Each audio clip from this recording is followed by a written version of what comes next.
Hello. Last time we had a look at the suit of Earth in the Enochian Tarot, that associated with the Watchtower of Earth. So this time we're just going to take a brief look at the two ethers which are associated with this Watchtower and with the work of the first head in the Enochian curriculum. And these two ethers are the 30th and the 29th. Tex and Rii.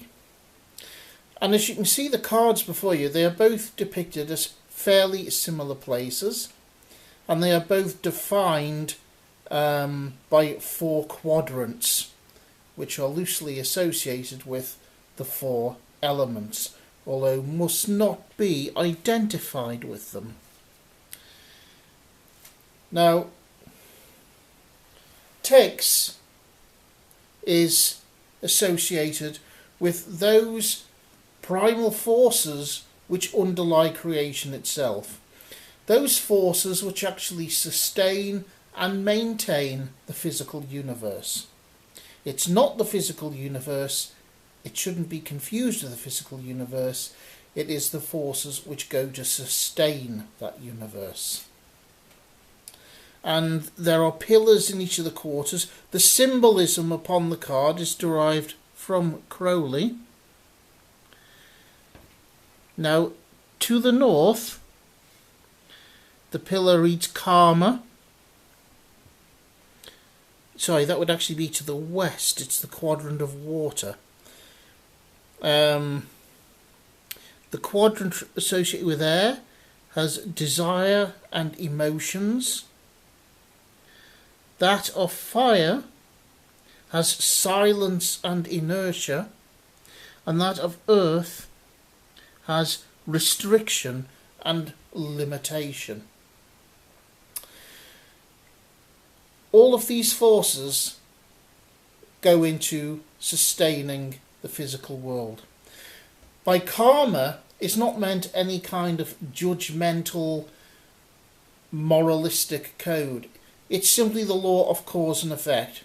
If you carry out an action, certain results will follow. If certain things have happened, they will lead to certain further things happening.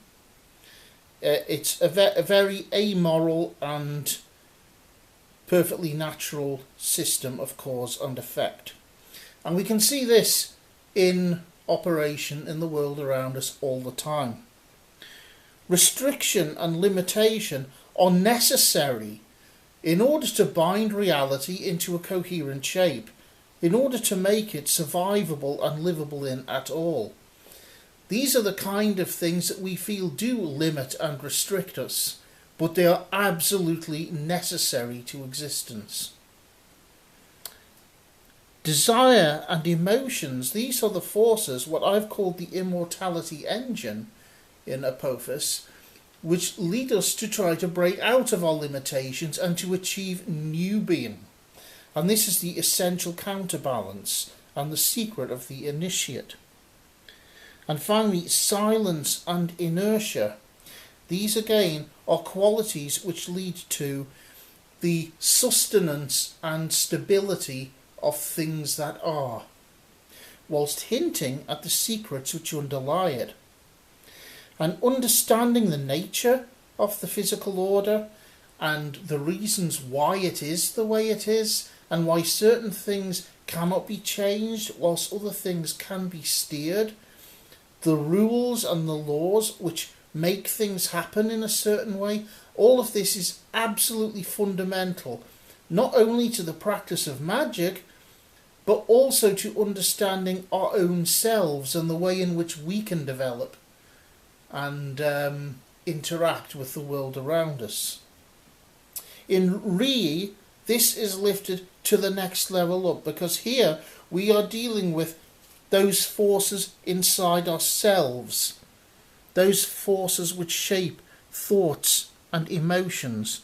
We have in the water quadrant judgment and necessities, the decision of what is needed, the necessity to make judgments, because you can't, much as people these days like to think you can't simply go through life accepting of everything.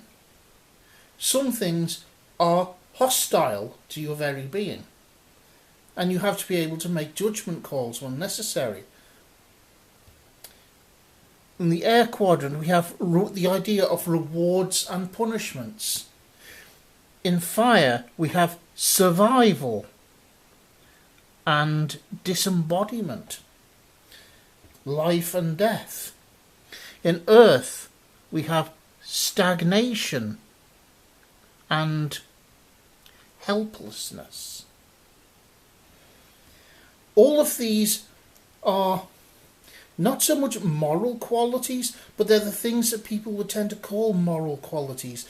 They are inbuilt ways of thinking, ways of judging, ways of weighing things up and coming to decisions. But all of these things are implicit in the structure of the ether and of the underlying strata of reality. They are not part of the essential self. And one of the requirements for working beyond the first head level is understanding that we ourselves are not bound by the structures which bind the physical world, nor by the judgments and the moralistic principles which others tend to assess it by. We have to look beyond these things. There are 28 further ethers beyond these things, which most people tend to view as the be-all and end-all. If you look at these two ethers from the perspective of most religions, Tex is physical reality, and Rii is the heavens and the afterlife, the judgment. Most people's spiritual comprehension does not go beyond these first two ethers. And it's seeing them in a dual manner which is the key to surpassing them. You have to recognise how necessary these forces are in the sustainment of both reality and of society. But you simultaneously have to recognise how limited and limiting they are, and how much more there is beyond them. And these are the levels that we are dealing with the first head Enochian work, in Tex and Rii.